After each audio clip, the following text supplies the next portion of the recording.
Mario Balotelli.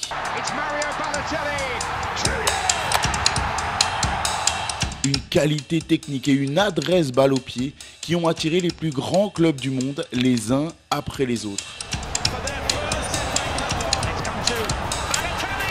Mais comme beaucoup de grands talents promis à une carrière démentielle, son tempérament, sa sensibilité, son manque d'appétence au travail, mais aussi et surtout le traitement ignoble qu'il a reçu de la part de la majorité de la population de son pays, l'Italie, ont ruiné une histoire qui avait pourtant tout pour être belle.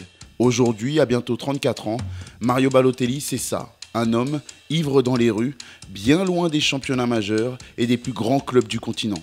Les amis, dans Call Interview, replongeons ensemble dans l'histoire de l'enfant terrible du football italien, Mario Balotelli.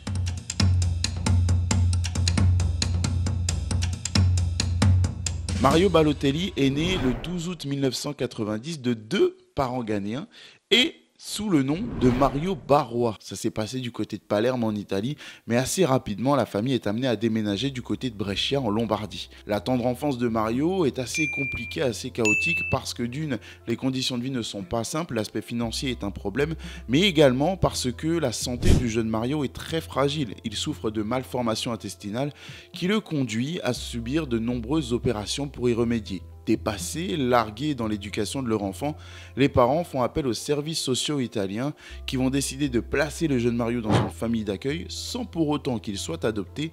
Cette famille d'accueil, vous l'avez compris, ce sont les Balotelli. Comme il n'est pas adopté, Mario obtient la nationalité italienne qu'à ses 18 ans. Et il va en profiter pour clamer son amour, son attachement, son dévouement à la nation, l'Italie, mais également déjà au football italien. Écoutez ça. Je suis italien, je me sens italien, je jouerai toujours pour l'équipe nationale d'Italie. L'institutrice qui a accompagné Mario Balotelli dans son enfance racontait au magazine SoFoot qu'il faisait partie des enfants les plus perturbés qu'elle avait été amenée à accompagner dans sa carrière, notamment à cause d'un problème d'identité assez évident. Le conflit identitaire qui torture l'esprit de Mario Balotelli, il vient du fait qu'il est rejeté par son pays d'accueil, dont il est fou amoureux, et que de son côté, il est dans le déni, dans le rejet total de ses origines ghanéennes, mais également de ses parents biologiques. En gros, pour Mario Balotelli, son histoire avec l'Italie, c'est un peu du « je t'aime, moi non plus », qui va le torturer tout au long de sa vie et tout au long de sa carrière. Dès l'âge de 10 ans, Mario Balotelli pratique le football. C'est dans le cadre de loisirs dans son club de quartier, mais déjà à l'époque, il connaît quelques problèmes d'intégration et de comportement. Sa blague favorite, c'est d'uriner dans le sac à dos de ses partenaires. Une blague qui n'est pas forcément du goût de ces derniers qui en sont la victime favorite et qui vont donc avoir tendance à rejeter Mario assez naturellement de la vie de groupe. Il y a aussi un rejet total d'autorité de la part de Mario Balotelli qui fait que lorsque les accompagnants, les dirigeants ont tendance à donner des conseils ou poser des restrictions dans la vie de Mario Balotelli, ce dernier va simplement les rejeter et aller dans le sens inverse de ce qui lui est demandé. Ça ne l'empêchera pas, à l'âge de 11 ans, de rejoindre un club important d'Italie, de 3e division italienne, l'AC Lumezzane. Mais pour que tout se passe dans les meilleures conditions et favoriser l'évolution du jeune homme, les parents, le coach et la direction du club vont imposer une discipline et une stratégie à Mario Balotelli afin de le cadrer. C'est simple, s'il est puni tout au long de la semaine, c'est-à-dire via l'école ou via le football directement, Mario Balotelli sera privé de match le week-end. Cette stratégie vise à utiliser la passion du joueur comme motivation principale pour le faire mûrir assez rapidement parce qu'il y a un petit retard de ce côté-là dans son développement.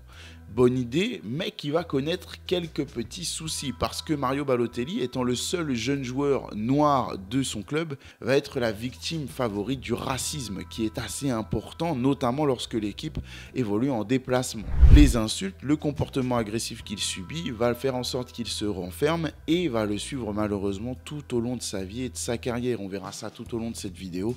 Mais Mario Balotelli a vraiment beaucoup souffert de ces traitements horribles, infâmes qu'il subit en Italie. L'évolution de Mario Balotelli suit son cours. À 15 ans, il va rejoindre l'équipe première du club, évoluer en Série C, ça va plutôt bien se passer, à tel point qu'il va affirmer ses ambitions qui sont de rejoindre l'équipe nationale d'Italie et d'en devenir un titulaire à part entière. La fin de la saison 2006-2007 pour lui se passe plutôt bien et il va même en profiter pour faire des essais à travers l'Europe parmi les plus grands clubs du continent, notamment le FC Barcelone. Malheureusement, l'essai est infructueux, il n'est pas retenu par le club. Mais du côté de l'Inter, il va trouver preneur en 2006. Le club de l'Inter va d'abord accueillir le joueur sous forme de prêt avant de s'engager sur la durée et d'opter pour un transfert définitif et sec à hauteur de 360 000 €.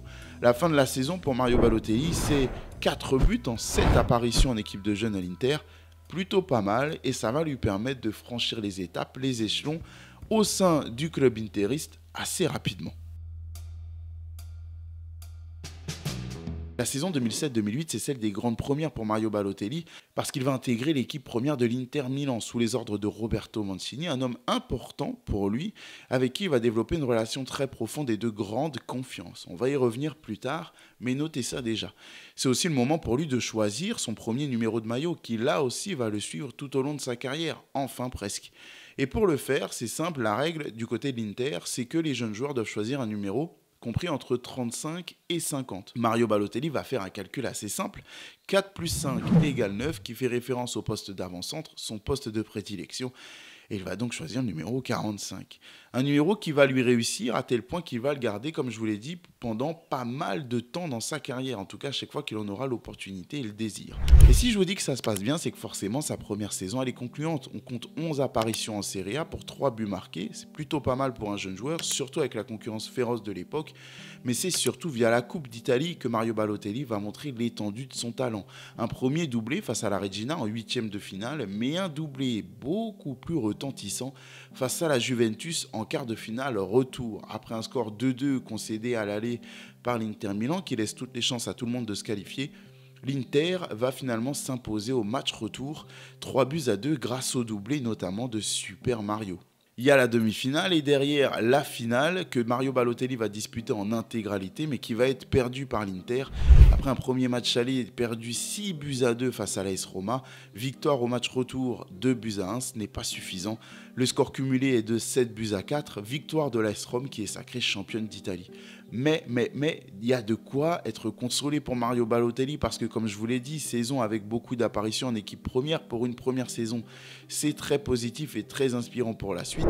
On compte 15 matchs disputés, 11 titularisations, 7 buts marqués, ce n'est pas rien, et 3 passes décisives. Et surtout, il y a un premier titre majeur remporté avec l'Inter Milan parce que la Serie A va dans les mains de l'Inter. Il est donc sacré champion. C'est le premier d'une longue série de trophées pour Mario Balotelli. Affaire à suivre. L'évolution de Mario Balotelli sur la saison suivante, elle est significative parce qu'il parvient à s'imposer dans la rotation mise en place par José Mourinho malgré une concurrence assez importante. On parle de Zlatan Ibrahimovic, d'Hernan Crespo, mais également d'Adriano. Et d'ailleurs, pour ceux qui n'ont pas vu la vidéo qu'on a réalisée sur Adriano, allez vous régaler les amis quand vous aurez fini celle-ci parce qu'elle vaut le détour. Mais bref, revenons-en à Mario Balotelli. Je vous l'ai dit, il s'impose dans la rotation. Il est titulaire et important dans la finale de la Super Coupe d'Italie, remportée face à l'AS Roma, qui a été le vainqueur de l'édition précédente de la Coupe d'Italie. On en a parlé précédemment, face au vainqueur de la Serie A. Il est vainqueur, il est héros et vit une saison pleine. Il dispute 22 matchs en tant que titulaire et il va découvrir la Ligue des Champions. Il va d'ailleurs en devenir le plus jeune buteur de l'histoire de l'Inter à 18 ans et 85 jours. Bref, tout se passe plutôt bien sur le plan sportif pour Mario, à l'exception de sa relation avec José Mourinho qui devient des plus tumultueuses. Et Mourinho va d'ailleurs se permettre quelques petits commentaires par-ci par-là pour qualifier les défauts qu'il pointe du doigt en interne de son poulain. Écoutez ça.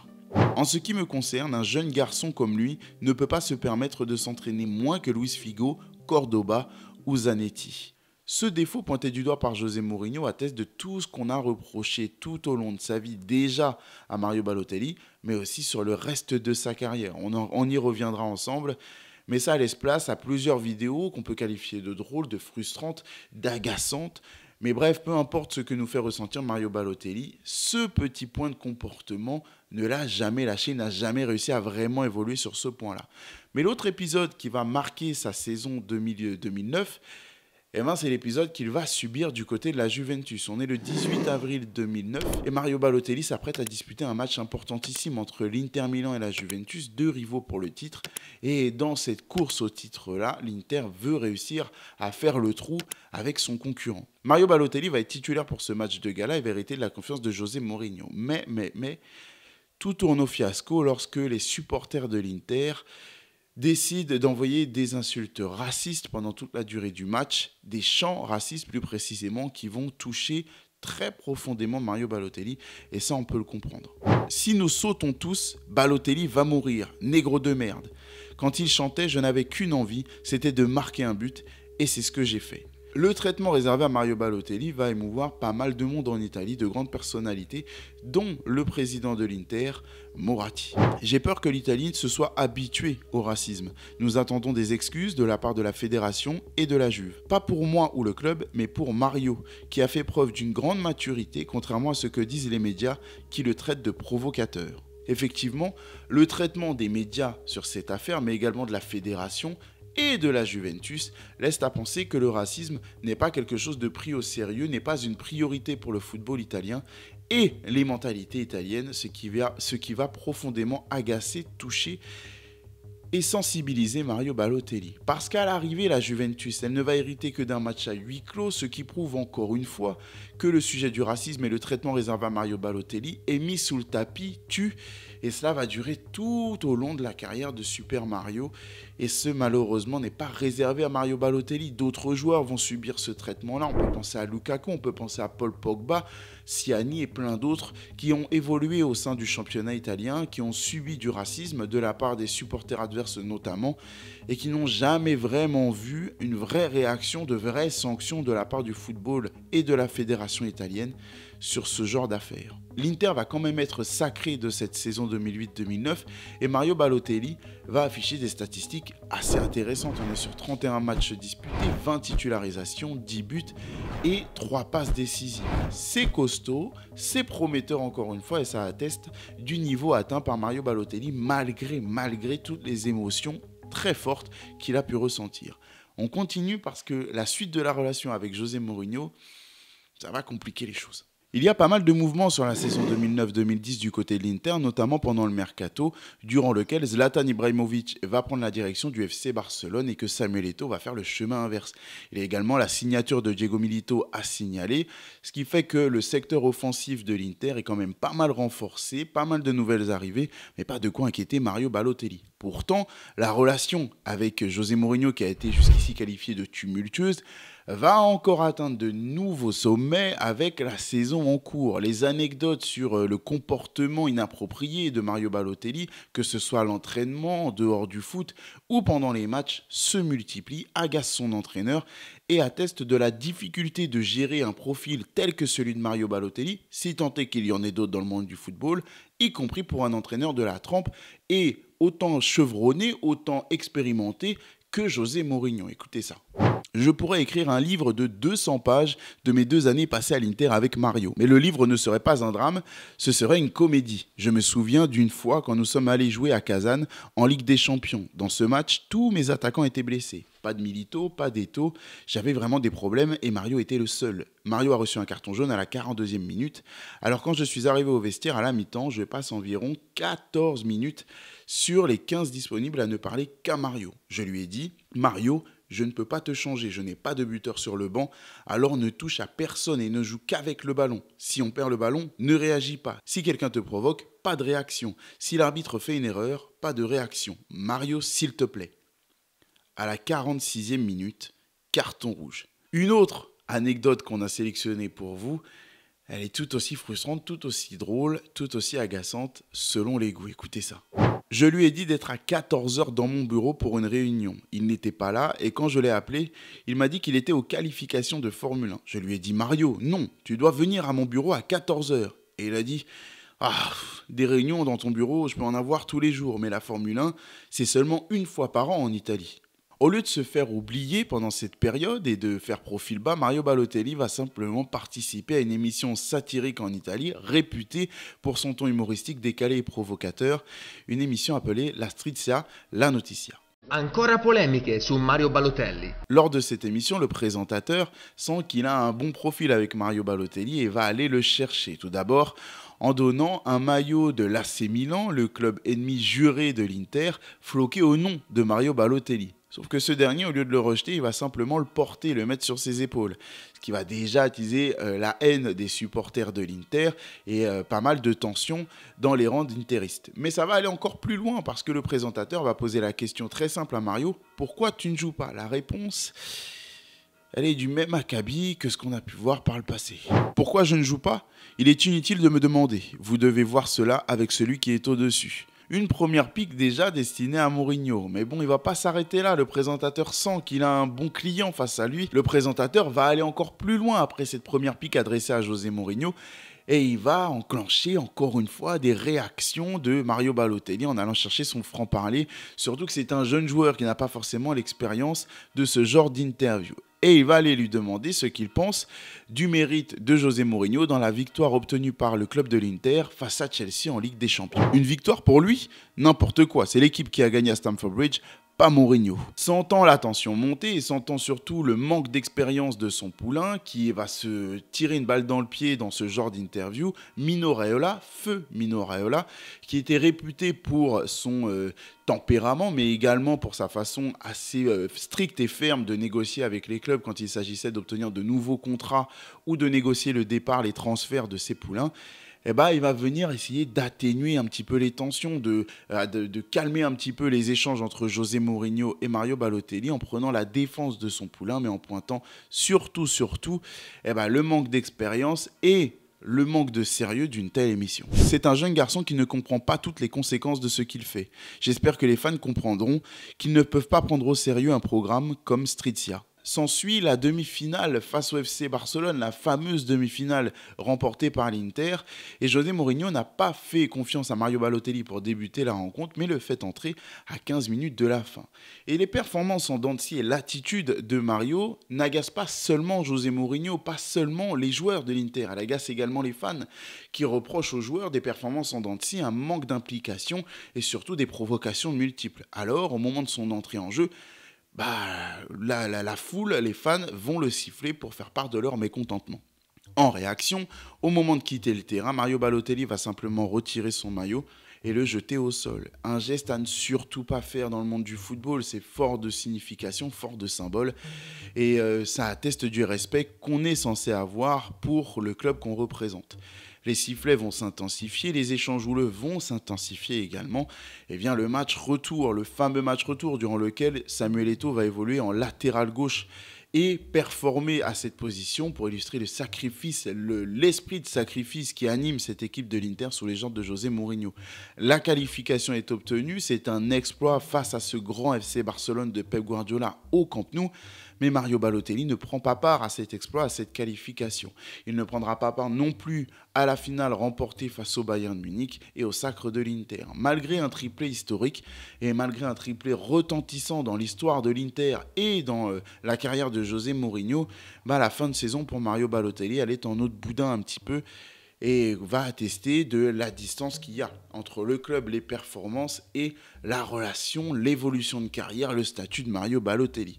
En termes de chiffres, pour Mario, on est un petit peu mitigé. C'est simple. 40 matchs, 18 titularisations, 11 buts, 9 passes décisives sur la saison 2009-2010.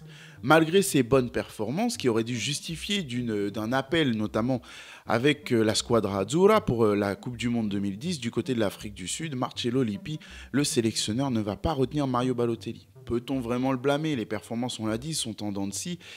Et derrière, surtout, il y a un comportement. Ce genre de tournoi implique une rigueur, implique une implication et surtout le sens du sacrifice pour certains qui n'évoluent pas titulaires à toutes les rencontres. Il y en a plein qui ne jouent pas, ce qu'on a pu voir à maintes reprises lors de ce genre de compétition. Est-ce qu'attirer un Mario Balotelli dans ce groupe-là est une bonne idée? D'ailleurs, c'est finalement un mal pour un bien pour Mario Balotelli parce que le fiasco que va représenter sportivement ce tournoi pour la Squadra Azzurra aurait facilement, je pense, et quasi automatiquement été mis sur le dos de Mario Balotelli, qui est souvent le bouc émissaire de tout ce qui se passe mal du côté italien et du côté de l'Inter. Il y a certes son comportement qu'on a pointé du doigt à multiples reprises, mais le racisme, le manque de tolérance et aussi le fait de prendre pour cible son nom, son histoire et également ses attitudes parfois déplacées, ont tendance à virer à l'injustice parfois fois. Mario Balotelli est pointé du doigt alors qu'il ne le devrait pas. Et dans ce genre de fiasco, le coupable désigné aurait été vite trouvé. C'est un mal pour un bien, mais tout de même Mario Balotelli et l'histoire avec la Squadra Azzurra est encore en suspens.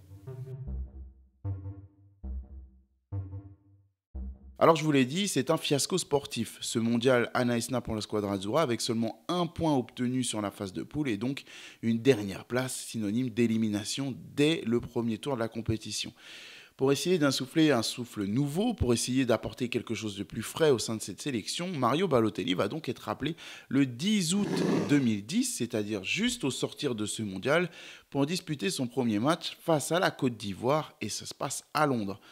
Barré du côté de l'Inter Milan à cause de la concurrence forte, mais également de ses rapports très conflictuels avec José Mourinho, Mario Balotelli va profiter de ce déplacement en Angleterre pour négocier son transfert avec Manchester City et retrouver un coach avec qui il a une relation de confiance et surtout très profonde. Roberto Mancini est à Manchester City et offre une deuxième chance, une porte de sortie à Mario Balotelli pour le relancer du côté de l'Angleterre.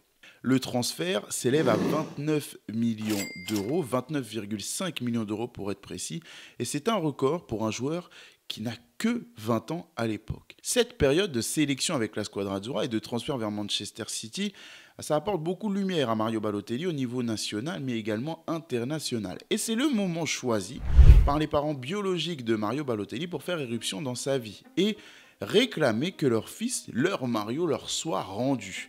Cette attitude, à peine voilée, qui vise notamment la notoriété, l'argent, est repoussée d'un revers de main par le joueur qui estime qu'il n'y a pas les valeurs nécessaires pour retrouver une affection et une vie de famille normale. Il a un fort attachement pour les Balotelli qui se sont occupés de lui sans demander quoi que ce soit en retour et estime que c'est sa vraie famille. Il va donc qualifier ses parents biologiques de chasseurs de gloire, ce sont ses mots, et repousser leurs approches.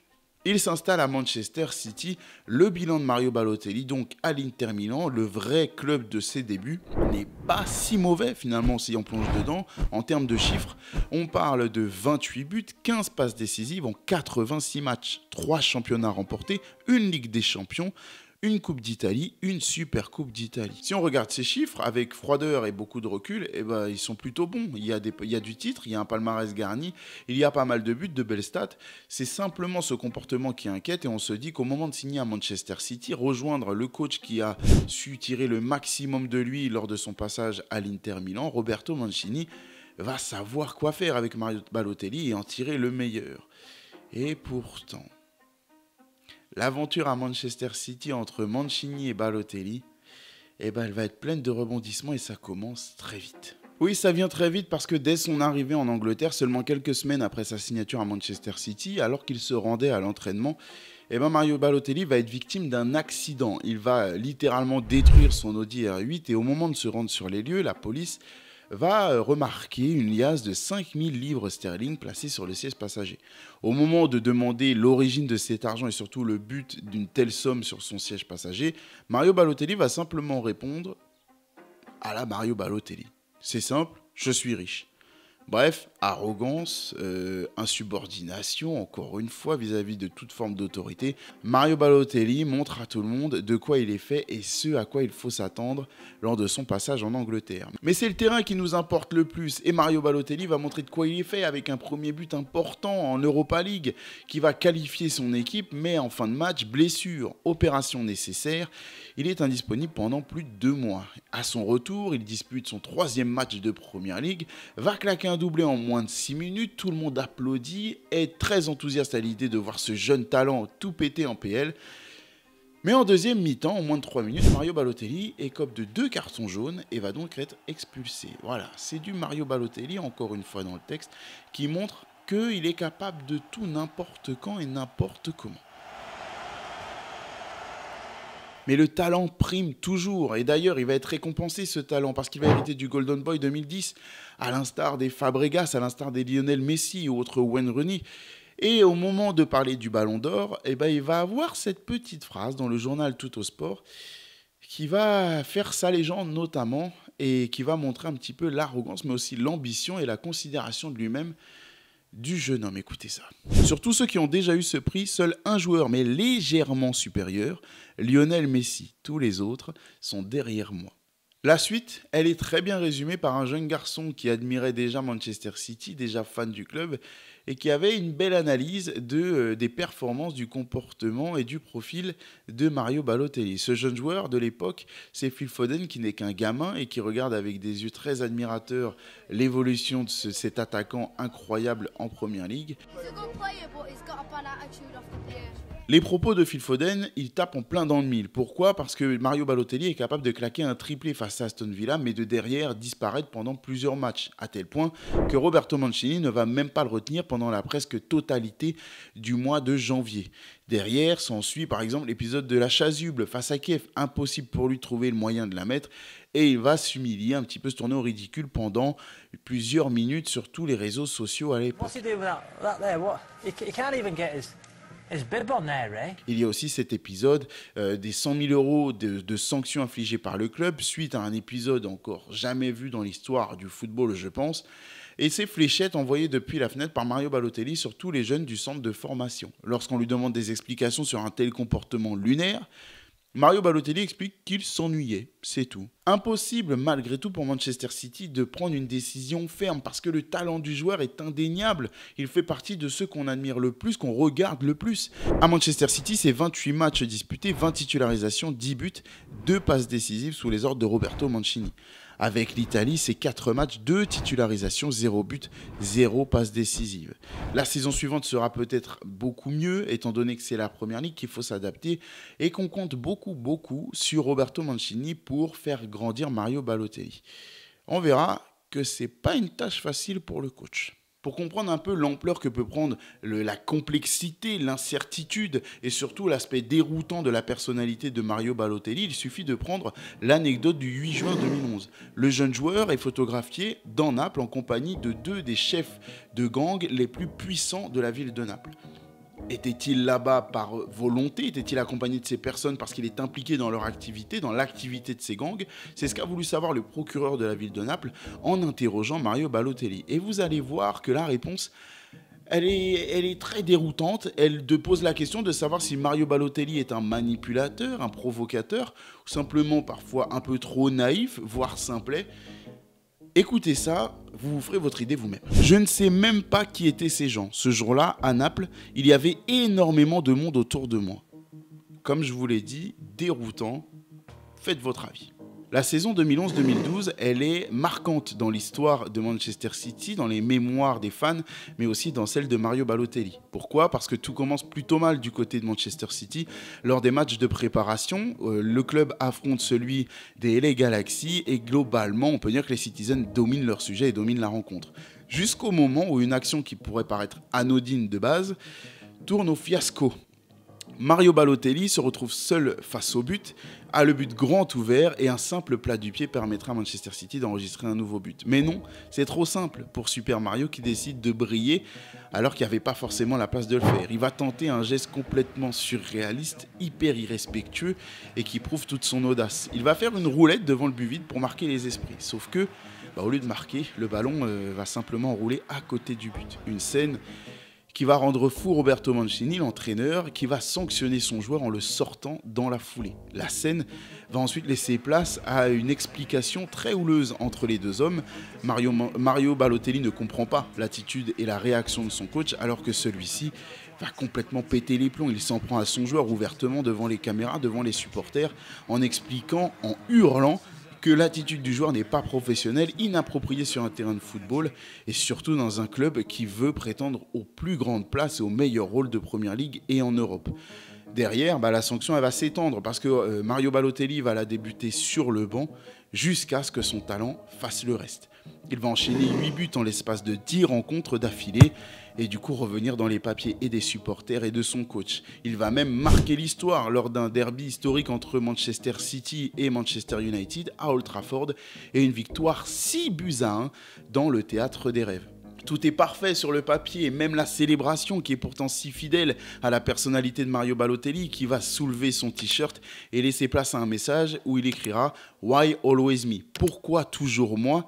Et pour comprendre l'ampleur de cette célébration et le message qu'il y a derrière, il faut remonter à la veille de cette rencontre. Parce que Mario Balotelli, s'est un peu amusé et a décidé de faire un feu d'artifice, écoutez bien parce que cette histoire est véridique, un feu d'artifice dans sa villa de Manchester City. Les pompiers sont obligés d'intervenir parce que sa salle de bain notamment est incendiée, la police se rendra également sur les lieux et les dommages s'envolent jusqu'à une hauteur de 700 000 livres. C'est colossal et ça montre un petit peu, encore une fois, à quoi il faut s'attendre avec Mario Balotelli. Le talent, l'impressionnant don de football qu'il a dans ses pieds, mais également la personnalité incompréhensible, très enfantine et très immature qui habite ce joueur. Et ce n'est pas tout, parce qu'une semaine plus tard, il va acheter un quad et transformer son jardin en terrain de quad, en terrain de cross, pour s'amuser avec ses amis. Là encore, ça laisse place à la stupéfaction, à l'agacement et encore une fois en interne, il faut gérer le comportement de Mario Balotelli. Il va aussi avoir des soucis en interne. Je vous parlais quand il était petit de problèmes d'intégration, de problèmes de petites blagues faites envers ses coéquipiers qui avait valu une mise à l'écart de la part de l'équipe. Ça va se reproduire, mais cette fois-ci à taille adulte et dans un vestiaire professionnel. Il en vient avoir des problèmes avec nombreux de ses coéquipiers. On parle de Carlos Tevez, on parle de Micah Richards, mais également de Jérôme Boateng, Vincent Kompany, des personnes importantes, des cadres de ce vestiaire. Et il va même en venir aux mains en mars 2012 avec Kolarov, un coéquipier qui a l'habitude de ne pas forcément avoir sa langue dans sa poche. La gestion de ce cas irrite particulièrement en interne, mais surtout le coach qui est à bout, qui est malgré la relation très fusionnelle, très proche, très intime qu'il peut avoir avec le joueur, et va le pousser à avoir cette déclaration qui illustre parfaitement la fatigue et l'agacement qu'il ressent vis-à-vis de Mario Balotelli. Écoutez ça. Je lui ai dit, si tu jouais avec moi il y a 10 ans, je te donnerais peut-être un coup de poing dans la tête tous les jours. Il y a différentes façons d'aider un gars comme Mario. Je ne lui parle pas tous les jours, autrement j'aurais besoin d'un psychologue. Mais je parle avec lui parce que je ne veux pas qu'il perde sa qualité. Si Mario ne devient pas l'un des meilleurs joueurs du monde, ce sera de sa faute car il a tout pour. Je ne veux pas qu'il perde son talent. La saison 2012, je vous l'ai dit, elle est marquante pour l'histoire de Manchester City, pour les fans, mais également pour Mario Balotelli. Le joueur reste sur 5 matchs consécutifs sur le banc, mais va se muer en héros pour le sacre des Citizens. Manchester United fait son travail de son côté et gagne sa rencontre. Dans le même temps, face à QPR, les Citizens doivent l'emporter à tout prix pour être sacrés. QPR mène 2-1 à la 75e minute, moment de l'entrée en jeu de Mario Balotelli. Et à la 82e minute, but d'Edin Dzeko, égalisation, mais ça ne suffit pas. Et à la 94e, dernière action du match, Balotelli a le ballon à l'entrée de la surface, décale Kun Agüero qui va placer une frappe sous la barre. Victoire de Manchester City, premier sacre depuis 44 ans. Le scénario est incroyable. Malgré une saison en dents de scie, en termes d'émotion, en termes de qualité de performance pour Super Mario, il est dans les héros finaux de cette saison éreintante et historique pour Manchester City. C'est incroyable. Super Mario réussit son pari, être important pour Manchester City et marquer l'histoire de ce club. Bilan comptable pour Super Mario sur cette saison 2011-2012. 32 matchs disputés, 21 titularisations, 17 buts marqués, 2 passes décisives, dont 7 dernières lors du match décisif à destination de Kun Agüero, le tout sous les ordres de Roberto Mancini. Du côté de l'Italie, de la sélection, c'est 10 matchs disputés, 8 titularisations. Là aussi, on voit un statut quand même bien plus important, 4 buts marqués, 0 passes décisives. Mario Balotelli est une machine à gagner des titres et ce malgré son jeune âge. Mais ce qu'il ne sait pas à ce moment précis, c'est que ce sera le dernier titre qu'il remportera dans sa carrière. Par contre, il distribuera une nouvelle citation dont il a le secret qui a le don d'agacer son monde. Je pense être plus intelligent que la norme, mais je te jure que ça ne m'intéresse pas de le montrer. Il a réservé le même traitement aux fans de la Squadra Azzurra en sélection. La saison, elle aussi, du côté de la sélection, elle est en dents de scie en termes de performance, de comportement, notamment lors de cette qualification pour l'Euro. On est face aux îles Féroé en septembre 2011 et déçu de ne pas être titulaire, il va simplement sortir sa tablette sur le banc de touche et être occupé par des jeux ou autres divertissements disponibles sur Internet alors qu'un match est en cours. Ça aura forcément le don d'agacer son coach, d'agacer la fédération, les fans de la sélection. Mais ça, Mario Balotelli n'en a que faire. Il va, malgré le fait d'être pas systématiquement retenu dans le groupe de la sélection par Cesare Prandelli, il sera quand même parmi les joueurs retenus pour disputer l'Euro 2012. Et il va même marquer un but décisif en phase de poule face à l'Irlande. Mais avant le début de la compétition, Mario Balotelli a prévenu le monde entier que cette fois-ci, le racisme, il ne le tolérera pas. Si quelqu'un en Pologne ou en Ukraine devait me jeter une banane à la tête, je le tuerais. Je suis prêt à aller en prison. Le racisme est inacceptable et je ne suis pas prêt à le supporter. J'espère qu'il n'y aura pas de manifestation de racisme à l'Euro 2012, car si ce devait être le cas, je sortirais immédiatement du terrain et je rentrerais chez moi. Le racisme, contrairement aux attentes et aux méfiances de Mario Balotelli, ne viendra pas des pays de l'Est. Non, il viendra directement de son pays à lui, de l'Italie, et du média La Gazzetta dello Sport, qui va le caricaturer en le comparant à King Kong. Derrière, Mario Balotelli va sortir une prestation assez impressionnante, non pas pendant le quart, mais pendant les demi-finales, qui vont l'opposer à l'Allemagne, un doublé retentissant face à Manuel Neuer, et une célébration qui, là encore, va faire le tour du monde. Mario Balotelli retire son maillot et montre sa musculature. Il va être moqué, il va être à la fois admiré aussi par l'audience parce qu'on s'attendait à une comparaison aux muscles de Cristiano Ronaldo, mais rien du tout.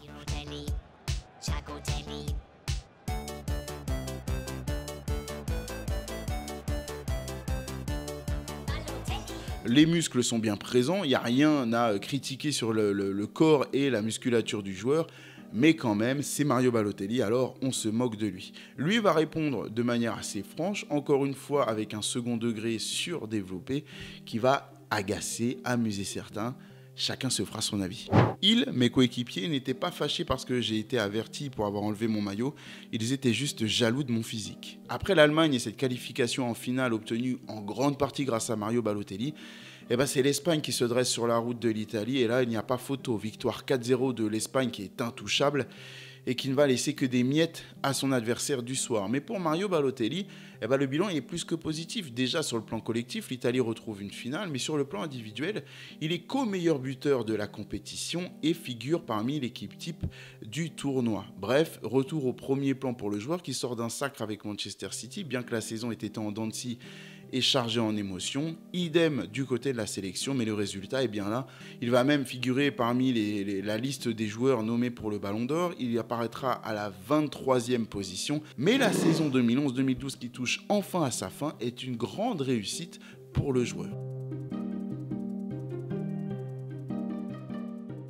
Mario Balotelli, au sortir de cet Euro plus que réussi, est attendu de pied ferme avec impatience du côté de Manchester City. Tout le monde veut voir ce joueur transformé, retrouvé au talent plus qu'évident, performer du côté des Sky Blues. Mais le problème, c'est que les performances du joueur de retour en Angleterre ne sont pas au rendez-vous. Un mois sans marquer le moindre but, le premier apparaîtra en Coupe de la Ligue face à Aston Villa le 25 septembre. Il y en aura un autre en Ligue des Champions face à Dortmund, mais le premier but en championnat n'interviendra que le 28 novembre. C'est très tard, ça fait un but marqué en 14 matchs de Première Ligue.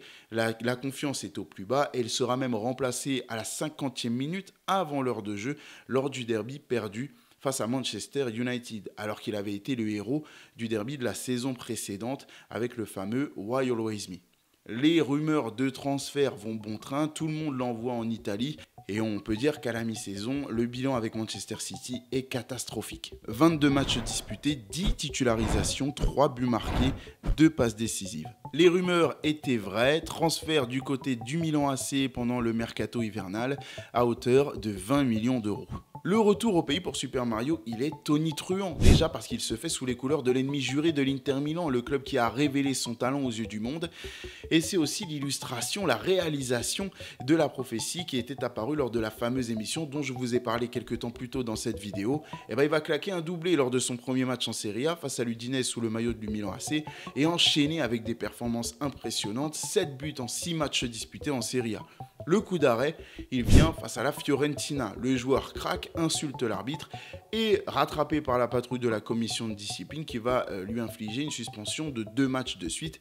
Coup d'arrêt parce qu'il va manquer le gros choc face à la Juventus alors qu'encore une fois, il était attendu. Là encore, l'aspect un peu frustrant de la personnalité de Super Mario est dévoilé au grand jour et rappelé aux grandes dames des supporters rossoneri. Mais à son retour dans l'équipe, Il a gardé la forme et il enchaîne des performances avec 12 buts marqués en 13 matchs disputés. C'est colossal, c'est sa meilleure statistique en carrière. Mario Balotelli est inarrêtable. Le Milan AC termine 3e, loin derrière la Juventus pour le titre certes, mais qualifié pour la prochaine Ligue des Champions. La saison 2013-2014, elle va bien commencer et même très fort pour Mario Balotelli du côté du Milan.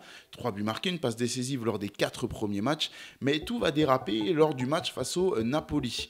La tentative du joueur sur penalty est manquée, c'est la première tentative manquée après 21 réussies, donc le ratio est très bon, ça peut arriver, mais derrière le joueur va péter un plomb contre l'arbitre, écopé de 3 matchs de suspension et manquer encore une fois un gros choc face à la Juventus. Mais le Milan AC sur le plan collectif, c'est pas trop ça, 8e place à l'issue de la saison en Serie A, alors que Mario Balotelli, lui, affiche des statistiques très convaincantes. 41 matchs disputés, 34 titularisations, 18 buts marqués, 8 passes décisives, dont 14 buts en championnat. C'est son record et Massimiliano Allegri, comme Clarence Seedorf, qui vont se succéder sur le banc du Milan AC, sont très contents du joueur. En sélection, pour Mario Balotelli, les choses ne vont pas forcément mieux se passer. Il y a certes son premier but sous le maillot de la Squadra Azzurra en Coupe du Monde, ce sera face à l'Angleterre, mais collectivement parlant, c'est un échec. Nouvelle élimination dès les phases de poule en Coupe du Monde pour la Squadra Azzurra.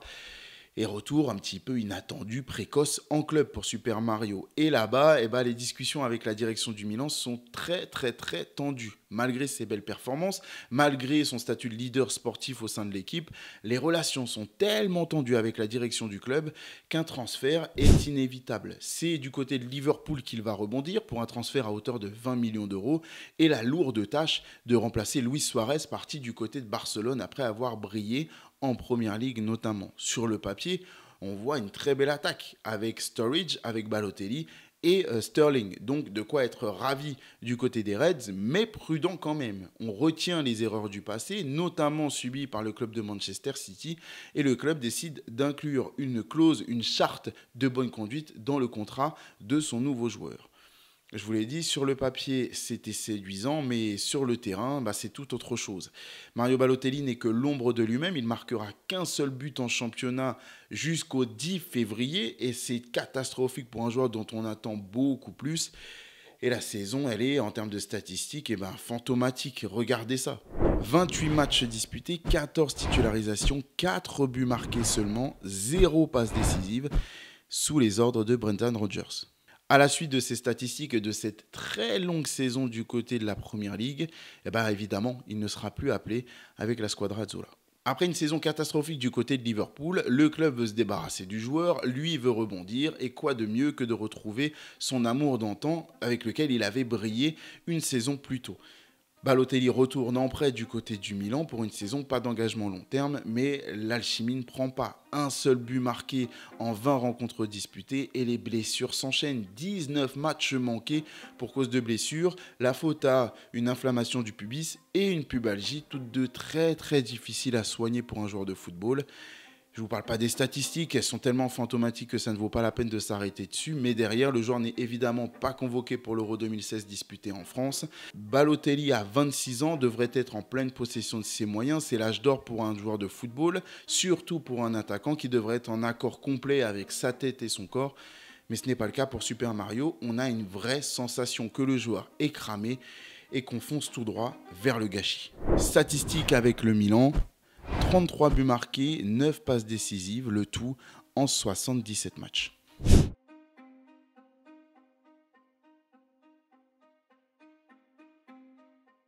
Et pourtant, Mario Balotelli va prendre tout le monde à revers. Il va signer du côté de la Ligue 1 et ce sera le rebond parfait pour lui.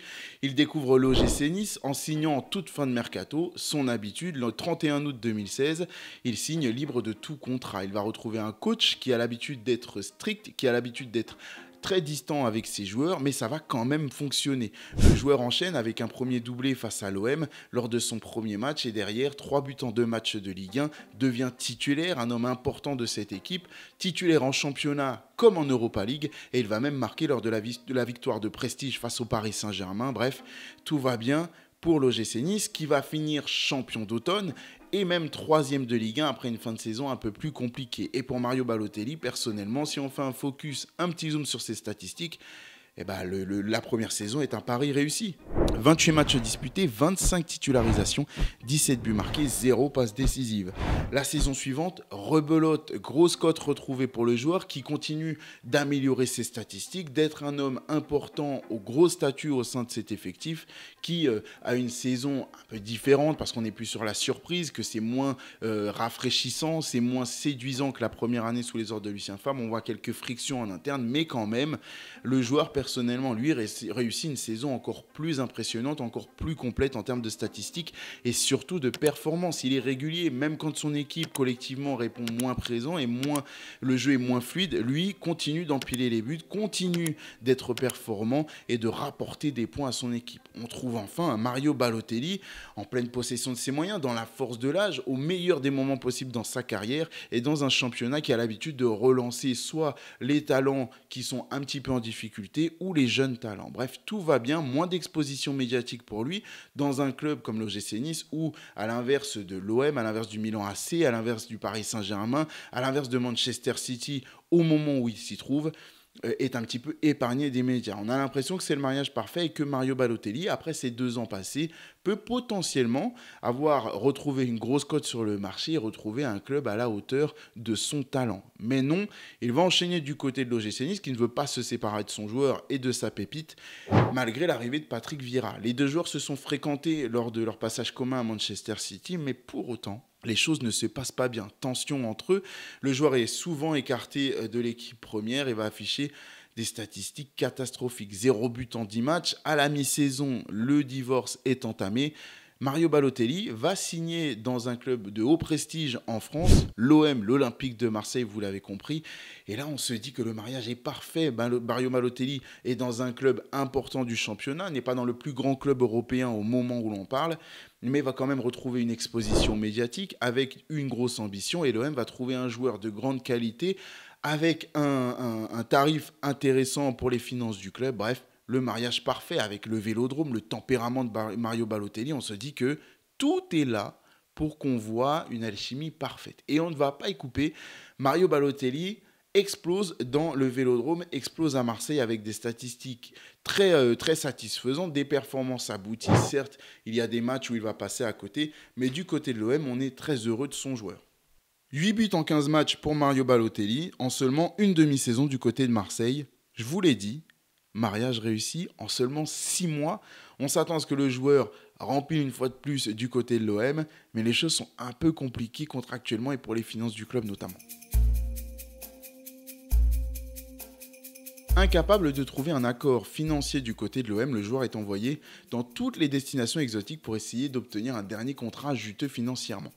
On parle du Qatar, on parle de l'Arabie Saoudite, on parle également de la Chine, mais Mario Balotelli choisit les émotions, choisit le cœur et va signer à Brescia en Italie. Et si vous vous souvenez du début de cette vidéo, c'est là où tout a commencé pour lui et ses parents biologiques. Malgré les émotions et l'attachement qu'il peut avoir pour son pays, on retombe dans les travers de l'Italie et de ce championnat avec des attaques racistes destinées aux joueurs, notamment par les tifosi de la Lazio. Le joueur en souffre énormément. La performance collective du club de Brescia n'est pas fameuse non plus, alors qu'il y avait une clause de prolongation automatique dans le contrat de Balotelli en cas de maintien du club. Ce n'est pas le cas, 19e place, relégation. Mario Balotelli évolue en Série B à 30 ans, alors que Lionel Messi, lui, enchaîne son 5e ballon d'or. Petit clin d'œil à la déclaration de Mario Balotelli, citée un peu plus tôt dans cette vidéo. Se terminer par une non-convocation pour l'Euro, non-convocation non plus pour les événements importants de la Squadra Azzurra. Il est oublié et c'est tout à fait normal au vu de ses performances et du statut des championnats dans lesquels il évolue. Mario Balotelli aurait pu connaître une carrière XXL parce qu'il en avait le talent, il en avait la force mentale et il en avait également l'exposition en évoluant très vite dans les plus grands clubs européens. Mais son manque d'appétence pour le travail, son manque de maturité et le manque de soutien qu'il a pu connaître, ainsi que le manque de respect au sein de son pays d'accueil, l'Italie, ont en partie expliqué sa carrière et sa trajectoire désastreuse. Les amis, en découvrant ce personnage, parce que je ne l'aimais pas forcément au départ, je le trouvais arrogant et surtout très surcoté, en se s'autoproclamant rival de Messi et Cristiano Ronaldo, alors qu'il avait été incapable d'afficher 20 buts sur une saison et encore moins sur plusieurs saisons consécutives. Mais je vous avoue que j'ai découvert sa sensibilité, l'atrocité aussi qu'il a vécue de la part de tout un pays, enfin de la grande majorité d'un pays fan de football, et les épisodes de racisme insupportables qui ont fait énormément de mal à son état d'esprit, à son football et à son envie de performer au sein de son pays. Les amis, dites-moi ce qui vous a le plus touché dans cet épisode. Est-ce que vous pensez que Mario Balotelli est un joueur surcoté? Est-ce que vous pensez au contraire que les différents épisodes de racisme et autres qu'il a vécu l'ont détruit? Et dites-moi aussi quelle anecdote que je vous ai partagée aujourd'hui vous a le plus fait rire. N'hésitez pas même à envoyer toutes celles qu'on n'a pas pu inclure dans cette vidéo par faute de temps, parce que comme l'a dit José Mourinho, il y avait de quoi faire un bouquin de 200 pages sur Mario Balotelli et toutes les histoires folles qu'il nous a fait vivre. Je vous écoute, je vous lis, je vous suis, n'hésitez pas à partager et surtout, on se retrouve très vite pour un nouvel épisode dans Call Interview, parce qu'on a encore plein d'histoires à voir ensemble et que c'est un plaisir de le faire avec vous. Allez, ciao, et on continue de kiffer le foot ensemble.